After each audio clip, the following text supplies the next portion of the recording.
નમસ્તે વિદ્યાર્થી મિત્રો, લાસ્ટ ટાઈમ આપણે ચેપ્ટર નંબર 13 ધ્વનિમાં ધ્વનિ કેવી રીતે ઉત્પન્ન થાય છે તે આપણે જુદી જુદી પ્રવૃત્તિઓ દ્વારા સમજી ગયા કે કંપન કરતા જે પદાર્થો છે તેના દ્વારા ધ્વનિ ઉત્પન્ન થતો જોવા મળે છે।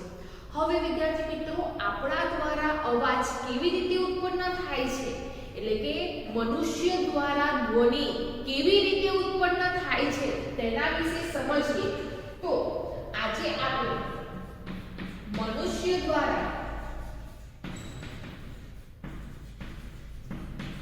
ઉત્પન્ન થતા ધ્વનિ વિશે સમજીએ।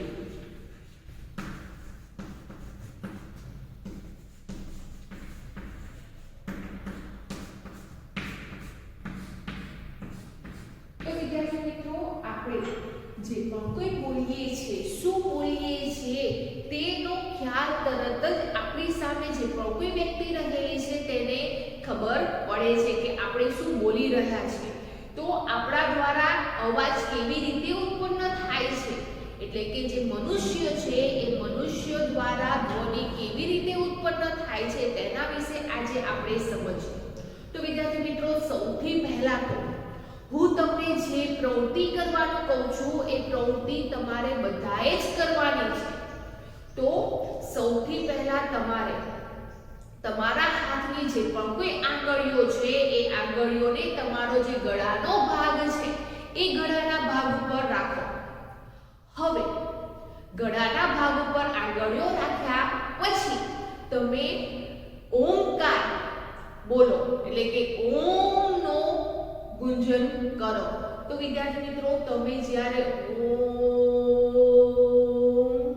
એવું બોલો છો અથવા તો તમે મોટેથી બોલો, ધીમેથી બોલો, કોઈ ગીત ગાઓ, આ ઉપરાંત માખીઓ અથવા તો મધમાખીઓ જેવી રીતે ગણગણાટ કરે છે તેવી રીતે તમે ગણગણાટ કરો।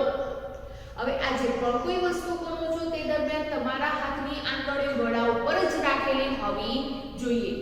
તો જે વખતે તમે ઓમ નું ગુંજન કરો છો અથવા તો કોઈ ગીત ગાઓ છો અથવા તો કોઈ મોટેથી બોલે છે, ધીમેથી બોલો છો અથવા તો તમે ગણગણાટ કરો છો તે દરમિયાન તમારા હાથની જે આંગળીઓ તમે ગળા ઉપર રાખેલી છે તો તમને શું એ જે ગળાનો ભાગ છે એ ગળાના ભાગ ઉપર કંપન અનુભવાય છે?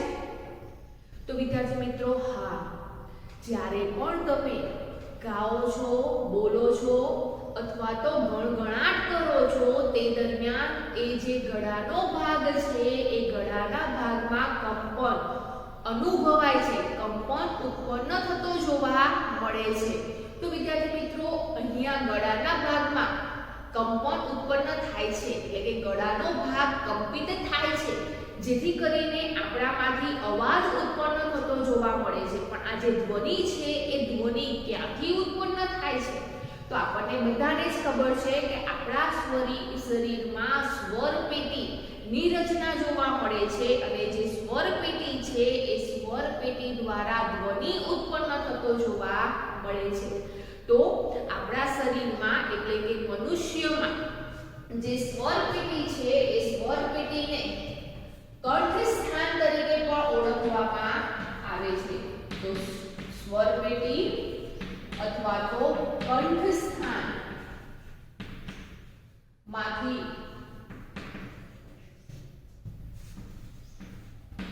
ધ્વનિ ઉત્પન્ન થાય છે। હવે વિદ્યાર્થી મિત્રો, આ જે પણ કોઈ સ્વર પેટી છે એ સ્વર પેટી ક્યાં આવેલી છે ખબર છે તમને? તો આ જે પણ કોઈ સ્વર પેટી છે કે કંઠસ્થાન છે એનું સ્થાન જે શ્વાસ નળી છે એ શ્વાસ નળીના ઉપરના ભાગમાં જોવા મળે છે। તો અહીંયા આ જે સ્વર પેટી છે એ સ્વર પેટીનું સ્થાન ક્યાં જોવા મળે છે? તો આપણી જે પણ કોઈ શ્વાસ નળી છે એ શ્વાસ નળીનો જે ઉપરનો છેડો છે, ઉપરનો જે ભાગ છે તેની ઉપર સ્વર પેટી જોવા મળે છે। તો જો વિદ્યાર્થી મિત્રો, આ આકૃતિમાં શ્વાસ નળી જોવા મળે છે। એ શ્વાસ નળીની ઉપરના ભાગમાં નાનું એવું યંત્ર જોવા મળે છે અને જે નાનું એવું યંત્ર છે જેને ધ્વનિ યંત્ર તરીકે ઓળખવામાં આવે છે અને આ જે ધ્વનિ યંત્ર છે એ ધ્વનિ યંત્રને સ્વર પેટી અથવા તો કંઠ સ્થાન તરીકે ઓળખવામાં આવે છે તો જ્યારે પણ આપણે બોલીએ છીએ તે દરમિયાન ગળાના ભાગમાં કંપન અનુભવાય છે જેને કારણે ધ્વનિ ઉત્પન્ન થાય છે અને આ જે ધ્વનિ છે એ ધ્વનિ ક્યાં ઉત્પન્ન થાય છે તો શ્વાસ નળીના ઉપરના ભાગ ઉપર સ્વર પેટી અથવા તો કંઠ સ્થાન અથવા તો ધ્વનિ યંત્ર આવેલું હોય છે તેના દ્વારા ધ્વનિ ઉત્પન્ન થતો જોવા મળે છે આ ઉપરાંત વિદ્યાર્થી મિત્રો હવે આ જે પણ કોઈ સ્વર પેટી છે એ સ્વર પેટી કોને કહેવામાં આવે છે તો આપણને ખબર છે કે ધ્વનિ યંત્ર એટલે સ્વર પેટી અથવા તો ધ્વનિ ઉત્પન્ન કરતો જે ભાગ છે ધ્વનિ ઉત્પન્ન કરતું જે યંત્ર છે જેને ધ્વનિ યંત્ર અથવા તો સ્વર પેટી તરીકે ઓળખવામાં આવે છે તો વિદ્યાર્થી મિત્રો તમે જ્યારે પણ તમારા હાથની આંગળીઓ ગળા પર રાખો છો તે દરમિયાન એક ઉપસી ગયેલો જે કડક ભાગ છે એ કડક ભાગનું હલનચલન થતું જોવા મળે છે અથવા તો વિદ્યાર્થી મિત્રો ફરી તમારા હાથની આંગળીઓ તમે ગળા ઉપર રાખો અને હવે પાણી પીઓ અથવા તો કોઈ પણ ખોરાકનો કોળિયો છે એ કોળિયો તમે ગળો તો જ્યારે પણ તમે પાણી પીવો છો અથવા તો ખોરાકનો કોળિયો ગળો છો તે દરમિયાન ગળા ઉપર એક કઠણ ટેકરા જેવો ભાગ જોવા મળે છે જેનું હલનચલન થતું જોવા મળે છે તો એ જે કઠણ ટેકરા જેવો ભાગ છે એ ટેકરા જેવા ભાગનું જે હલનચલન થાય છે એને શું કહેવામાં આવે છે એને સ્વર પેટી તરીકે ઓળખવામાં આવે છે તો ગળાના ભાગમાં કઠણ ટેકરા જેવો ભાગ આવેલું છે જે હલનચલન કરે છે જેને સ્વર પેટી અથવા તો કંઠ સ્થાન કહે છે તો વિદ્યાર્થી મિત્રો આજે પણ કોઈ સ્વર પેટી છે એ સ્વર પેટી ક્યાં જોવા મળે છે તો જે સ્વર પેટી છે એ ગળાના ભાગમાં જોવા મળે છે ગળાના ભાગમાં આજે પણ કોઈ કઠણ ટેકરા જેવો ભાગ જોવા મળે છે જે ઉપસી ગયેલો ભાગ જોવા મળે છે એ કઠણ ભાગ છે જ્યારે આપણે બોલીએ છીએ આ ઉપરાંત પાણી પીએ છીએ કે ખોરાકના કોળિયો ગળીએ છીએ તે દરમિયાન એ જે ટેકરાવાળો ભાગ છે એનું હલનચલન થતું જોવા મળે છે તો એ જે કઠણ ટેકરા જેવો ભાગ છે જેનું હલનચલન થાય છે જેને સ્વર પેટી અથવા તો કંઠ સ્થાન તરીકે ઓળખવામાં આવે છે આ ઉપરાંત વિદ્યાર્થી મિત્રો આ જે કોઈ સ્વર પેટી છે એ સ્વર પેટીની આજુબાજુ બે સ્વર તંતુઓ આવેલા હોય છે તો આ જે કોઈ બે સ્વર તંતુઓ છે એ બે સ્વર તંતુઓ જે સ્વર પેટી છે એ સ્વર પેટીથી એવી રીતે ખેંચાયેલા હોય છે જેથી કરીને જે બંને સ્વર તંતુઓ છે એમની વચ્ચે એક સાંકડી તિરાડ ઉત્પન્ન થતી જોવા મળે છે અને એ જે સાંકડી તિરાડ છે એ સાંકડી તિરાડ છે એમાં હવાની અવરજવર થતી જોવા મળે છે એટલે કે આ જે પણ કોઈ સ્વર પેટી છે એ સ્વર પેટીની આસપાસ સ્વર તંતુઓ આવેલા છે એ જે બે સ્વર તંતુઓ છે એ બંને સ્વર તંતુઓ સ્વર પેટીથી એવી રીતે ખેંચાયેલા હોય છે જેથી કરીને તેમની બંને વચ્ચે હવાની અવરજવર રહે તે માટે એક સાંકડી તિરાડ અથવા તો સ્લિટ ઉત્પન્ન થતી જોવા મળે છે એટલે કે સાંકડી તિરાડ જોવા મળે છે તો વિદ્યાર્થી મિત્રો જુઓ આકૃતિ આ આકૃતિમાં જે ગળાનો ભાગ છે એ ગળાના ભાગમાં જે ઉપસી ગયેલો ભાગ છે ત્યાં સ્વર પેટી જોવા મળે છે અને એ સ્વર પેટીની આસપાસ તમને બે સ્વર તંતુઓ જોવા મળે છે તો જો વિદ્યાર્થી મિત્રો ધ્યાનથી આ આકૃતિ જુઓ તો અહીંયા આ જે પણ કોઈ ગળાના ભાગની અંદર જે બે સ્વર તંતુઓ જોવા મળે છે એ બંને સ્વર તંતુઓ સ્વર પેટીથી એવી રીતે ખેંચાયેલા જોવા મળે છે જેથી કરીને તેમની બંનેની વચ્ચે એક સાંકડી તિરાડ જોવા મળે છે. તો ધ્યાનથી જો વિદ્યાર્થી મિત્રો, જેમ જેમ તમે નીચેની તરફ જુઓ છો તેમ તેમ તમને થોડો સફેદ ભાગ જોવા મળે છે. તો એ જે બંને સ્વર તંતુઓ છે એ બંને સ્વર તંતુઓની વચ્ચે એક સાંકડી તિરાડ જોવા મળે છે અને જે સાંકડી તિરાડ છે એ શાના માટે હોય છે? તો જે હવા છે એ હવાની અવરજવર માટે આ બંને સ્વર તંતુઓની વચ્ચે તિરાડ જેવી રચના જોવા મળે છે. અને આ જે તિરાડ જેવી રચના છે એ કેવી રીતે ઉત્પન્ન થાય છે, કેવી રીતે જોવા મળે છે? તો વિદ્યાર્થી મિત્રો, જે સ્વર પેટી છે એ સ્વર પેટીથી જે સ્વર તંતુ છે એ સ્વર તંતુ ખેંચાયેલા જોવા મળે છે. તો જે પણ કોઈ બે સ્વર તંતુઓ છે એ બંને સ્વર તંતુઓ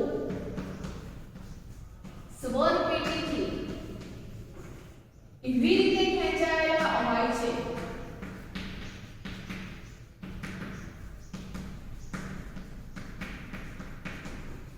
જેથી કરીને બંને તંતુઓ વચ્ચે હવાની અવરજવર રહે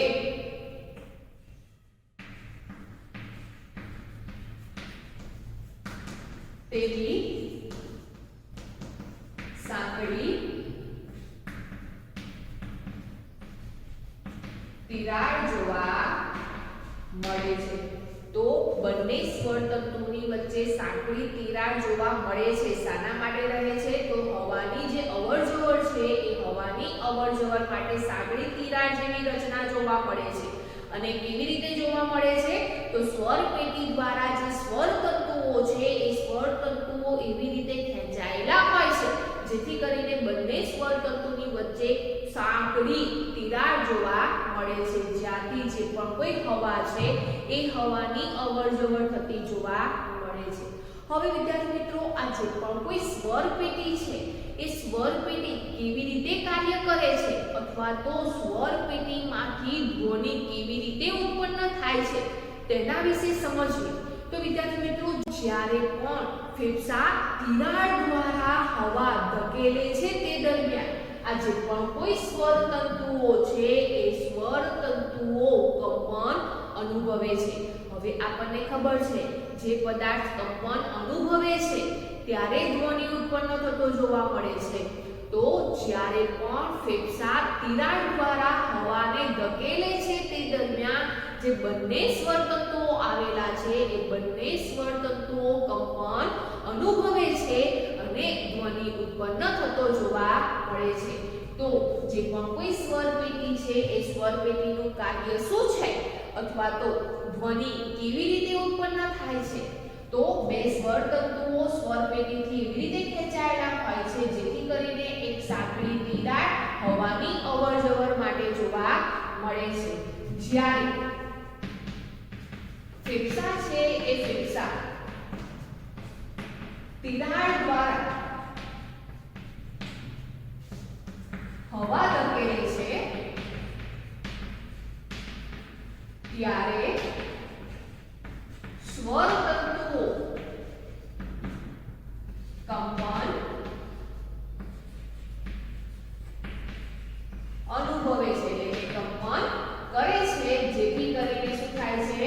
ધ્વનિ ઉત્પન્ન થાય છે.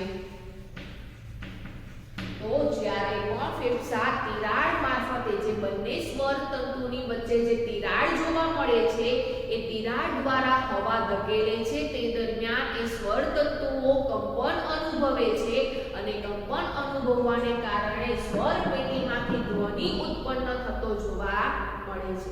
હવે વિદ્યાર્થી મિત્રો, આ જે પણ કોઈ સ્વર તંતુઓ છે એ સ્વર તંતુઓની આસપાસ સ્નાયુઓ જોવા મળે છે. તો જે સ્વર તંતુઓ છે એ સ્વર તંતુઓની આસપાસ શું જોવા મળે છે? સ્નાયુઓ હોય છે. હવે આ જે સ્વર તંતુઓ છે કેવી રીતે કંપન અનુભવે અનુભવે છે? તો આ જે પણ સ્વરતંતુઓ છે એની આસપાસ રહેલા જે પણ કોઈ સ્નાયુઓ છે એ સ્નાયુઓ જ્યારે હવાની અવરજવર થાય છે તે દરમિયાન એ સ્નાયુઓ કંપન કરે છે, કંપન અનુભવે છે. તે દરમિયાન જે સ્વરતંતુઓ છે એ સ્વરતંતુઓ પણ કંપન અનુભવે છે અને ધ્વનિ ઉત્પન્ન થાય છે. હવે વિદ્યાર્થી મિત્રો, આ જે પણ કોઈ સ્નાયુઓ છે જે સ્વરતંતુની આસપાસ જોવા મળે છે એ સ્નાયુઓ શું કાર્ય કરે છે? તો આ જે પણ કોઈ સ્નાયુઓ છે એ સ્નાયુઓ જે સ્વરતંતુઓ છે એ સ્વરતંતુઓને ચુસ્ત રીતે એટલે એકદમ ફિટ કઠણ રીતે અને ઢીલા રાખવામાં મદદ કરે છે. તો આ જે સ્નાયુઓ છે એ સ્નાયુઓ સ્વરતંતુને ચુસ્ત એટલે કઠણ ફિટ કે ઢીલા રાખવામાં મદદ કરે છે. જ્યારે પણ આ જે પણ કોઈ સ્નાયુઓ છે એ સ્નાયુઓ સ્વરતંતુને ચુસ્ત રીતે રાખે છે એટલે કે કઠણ રાખે છે, તે દરમિયાન જે સ્વરતંતુ છે એ પાતળા જોવા મળે છે અને તે વખતે અવાજ જુદો જોવા મળે છે. અને જ્યારે સ્નાયુઓ સ્વરતંતુને ઢીલા રાખે છે તે દરમિયાન જે સ્વરતંતુ છે એ જાડા જોવા મળે છે અને તે વખતે પણ અવાજ કેવો જોવા મળે છે? જુદો જોવા મળે છે. તો આ જે પણ કોઈ અવાજ છે એ અવાજનો પ્રકાર અને જે ગુણવત્તા છે એ કેવી જોવા મળે છે? તો દરેક મનુષ્યમાં અવાજનો પ્રકાર અને અવાજની જે ગુણવત્તા છે એ જુદી જુદી જોવા મળે છે. શાને કારણે જુદી જુદી જોવા મળે છે? તો જે પણ કોઈ સ્નાયુઓ છે એ સ્નાયુઓ જે સ્વરતંતુ છે એ સ્વરતંતુને ચુસ્ત રાખે છે તે દરમિયાન તે કેવા જોવા મળે છે? તો સ્વરતંતુઓ ચુસ્ત હોય તે દરમિયાન તેઓ કેવા હોય છે? પાતળા હોય છે. અને તેવી જ રીતે સ્વરતંતુઓ છે એ સ્વરતંતુઓ જો ઢીલા હોય તે દરમિયાન કેવા જોવા મળે છે? જાડા જોવા મળે છે. જેથી કરીને જે પણ કોઈ અવાજ છે એ અવાજ આપણને જુદો જુદો ઉત્પન્ન થતો જોવા મળે છે. તો વિદ્યાર્થી મિત્રો, આ જે પણ મનુષ્ય દ્વારા ધ્વનિ કેવી રીતે ઉત્પન્ન થાય છે તે આપણને ખબર છે કે સ્વર પેટી છે એ સ્વર પેટી દ્વારા અવાજ ઉત્પન્ન થાય છે. પરંતુ કેવી રીતે સ્વર પેટી કાર્ય કરે છે? તો તે માટે સૌથી પહેલા તો સ્વર પેટી કે જે કંઠ સ્થાન છે એમાંથી ધ્વનિ ઉત્પન્ન થતો જોવા મળે છે. અને સ્વર પેટી કોને કહેવામાં આવે છે? તો ગળાના ભાગ ઉપર એક કઠણ ટેકરા જેવો ભાગ જોવા મળે છે જે હલનચલન કરે છે, જેને સ્વર પેટી તરીકે ઓળખવામાં આવે છે. તો એ જે સ્વર પેટી છે એ શ્વાસ નળીના ઉપરના ભાગમાં અથવા તો ઉપલા છેડા ઉપર જોવા મળે છે. આ ઉપરાંત સ્વર પેટીની આસપાસ બે સ્વરતંતુઓ જોવા મળે છે અને એ બંને સ્વરતંતુઓ સ્વર પેટીથી એવી રીતે ખેંચાયેલા હોય છે જેથી કરીને બંને સ્વરતંતુની વચ્ચે થોડીક સાંકડી પાતળી તિરાડ હવાની અવરજવર માટે રહે છે.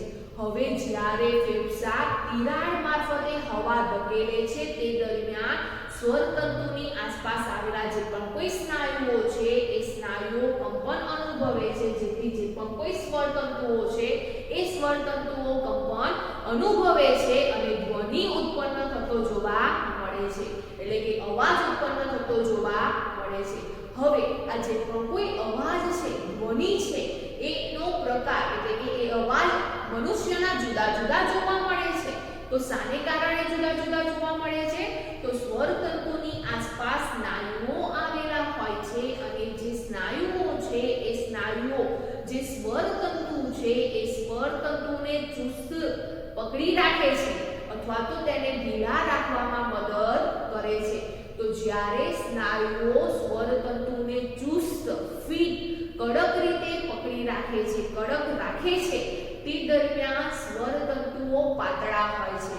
એ વખતે મનુષ્યનો અવાજ કેવો જોવા મળે છે? જુદો જોવા મળે છે. જ્યારે સ્નાયુઓ સ્વરતંતુને ઢીલા રાખે છે તે દરમિયાન તે કેવા જોવા મળે છે? જાડા જોવા મળે છે. અને તે વખતે પણ અવાજ કેવો જોવા મળે છે? તો તે વખતે પણ અવાજ જુદો જોવા મળે છે. તો આમ સ્વર તંતુઓ ચુસ્ત હોય તે વખતે પાતળા હોય છે અને જ્યારે ઢીલા હોય ત્યારે જાડા હોય છે. તેની ઉપર જે પણ કોઈ અવાજ છે એ અવાજનો પ્રકાર અને ગુણવત્તા આધાર રાખે છે, જેથી કરીને મનુષ્યના અવાજ કેવા જોવા મળે છે? જુદા જુદા જોવા મળે છે. હવે વિદ્યાર્થી મિત્રો, અહીંયા આ જે સ્વર પેટી છે એ સ્વર પેટી કેવી રીતે કાર્ય કરે છે એ આપણે સમજ્યા, પરંતુ હવે સ્વર પેટી કેવી રીતે કાર્ય કરે છે તે આપણે એક પ્રવૃત્તિ દ્વારા સમજીએ. તો વિદ્યાર્થી મિત્રો, સૌથી પહેલા આ જે પ્રવૃત્તિ છે એ આપણી 13.6 પ્રવૃત્તિ છે. આમાં સૌથી પહેલા તમારે 2 રબરની પટ્ટીઓ લેવાની છે અને આ જે બંને રબરની પટ્ટીઓ છે એ બંને રબરની પટ્ટીઓને અહીંયા આ આકૃતિમાં દર્શાવ્યા પ્રમાણે એકબીજા સાથે ચુસ્ત રીતે ખેંચવામાં આવે છે અને તેમની વચ્ચે જે જગ્યા રહેલી છે ત્યાં હવા ફૂંકવામાં આવે છે. તો અહીંયા વિદ્યાર્થી મિત્રો, તમે આકૃતિ જોઈ રહ્યા છો તે પ્રમાણે જે બંને રબરની પટ્ટીઓ છે એ રબરની પટ્ટીઓની વચ્ચે હવા જ્યારે ફૂંકવામાં આવે છે ત્યારે તમને શું જોવા મળે છે? તો ત્યારે તમને ધ્વનિ ઉત્પન્ન થતો જોવા મળે છે. અને આ જે ધ્વનિ છે એ ધ્વનિ કેવી રીતે ઉત્પન્ન થાય છે? તો આ જે ધ્વનિ છે એ બંને જે પણ કોઈ રબરની પટ્ટીઓ છે એ રબરની પટ્ટીઓની વચ્ચે જે હવાની અવરજવર થાય છે, જેને કારણે એ જે બંને રબરની પટ્ટીઓ છે એ કંપન અનુભવે છે અને ધ્વનિ ઉત્પન્ન થતો જોવા મળે છે. તેવી જ રીતે વિદ્યાર્થી મિત્રો, બીજી એક પ્રવૃત્તિ પણ તમે અત્યારે ઘરે બેસીને કરી શકો છો. તો તે માટે સૌથી પહેલા તો તમારે એક કાગળનો ટુકડો અથવા તો એક કાગળ લેવાનો છે. તો સૌથી પહેલા ફટાફટ તમે કાગળનો ટુકડો લઈ લો. હવે તમારી પાસે કાગળનો ટુકડો છે અથવા તો કાગળ રહેલું છે. હવે એ જે પણ કોઈ કાગળ છે એ કાગળને તમારે 2 ભાગમાં વાળવાનો છે. તો અહીંયા મેં જે કાગળને 2 ભાગમાં વાળ્યું છે એ રીતે તમારે કાગળને 2 ભાગમાં વાળવાનું છે.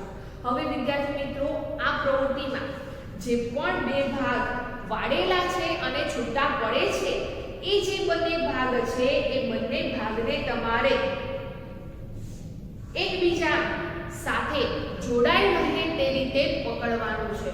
હવે આપણને ખબર છે કે અહીં બંને જે કાગળનો ભાગ છે, ઉપરનો અને નીચેનો ભાગ, એને આપણે સરખી રીતે પકડી રાખ્યો છે, પરંતુ તેની વચ્ચે એક તિરાડ, સાંકડી તિરાડ જોવા મળે છે. હવે વિદ્યાર્થી મિત્રો, આ જે પણ કોઈ કાગળનો ટુકડો આપણે વાળેલો છે અને બંને ભાગને આપણે સરખી રીતે પકડેલા છે. હવે શું કરીશું?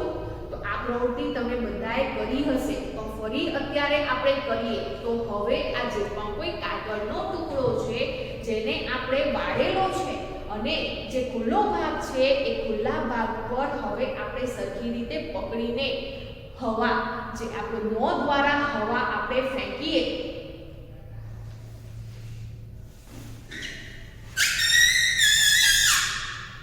તો વિદ્યાર્થી મિત્રો, અહીંયા તમે જોયું કે જ્યારે મોં દ્વારા હવા આ બંને કાગળ છે, બંને કાગળને ભેગા કરીને ફૂંકવામાં આવે છે ત્યારે ધ્વનિ ઉત્પન્ન થાય છે, અવાજ ઉત્પન્ન થાય છે. તમને સંભળાયો અવાજ? તો એ જે અવાજ છે એ અવાજ કેવી રીતે ઉત્પન્ન થાય છે? તો આ જે બંને કાગળના ભાગ છે એ બંને કાગળના ભાગ આપણે જ્યારે પકડીએ છીએ ત્યારે તેમની વચ્ચે એક સાંકડી તિરાડ જોવા મળે છે.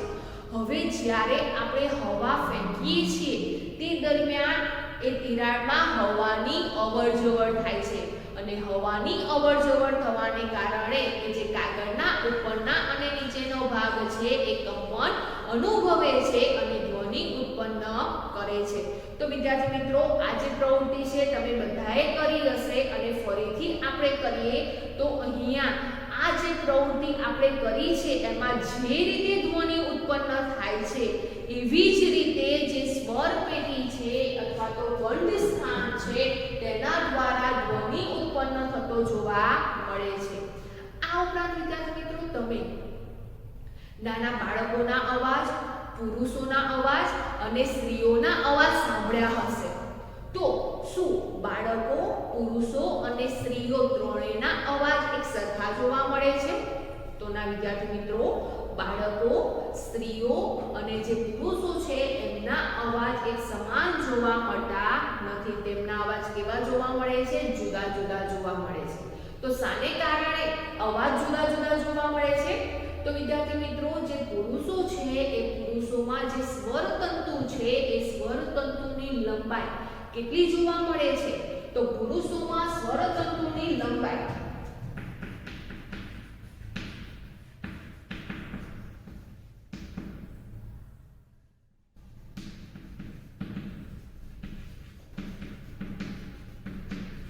કેટલી જોવા મળે છે?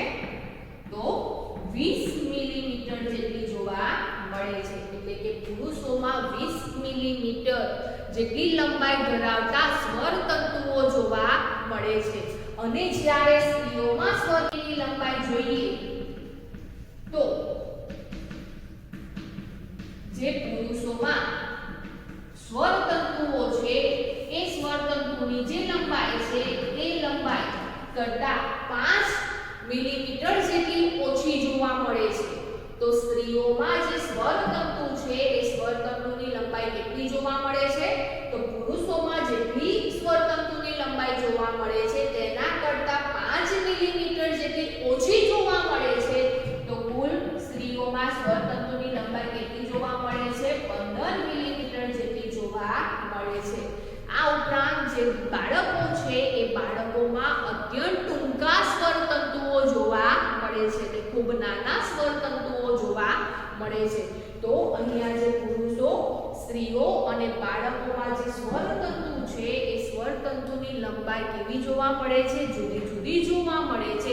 જેને કારણે તેઓમાં અવાજ કેવો જોવા મળે છે? જુદો જુદો જોવા મળે છે. તો વિદ્યાર્થી મિત્રો, આજે આપણે મનુષ્ય દ્વારા ધ્વનિ કેવી રીતે ઉત્પન્ન થાય છે તે સમજ્યું.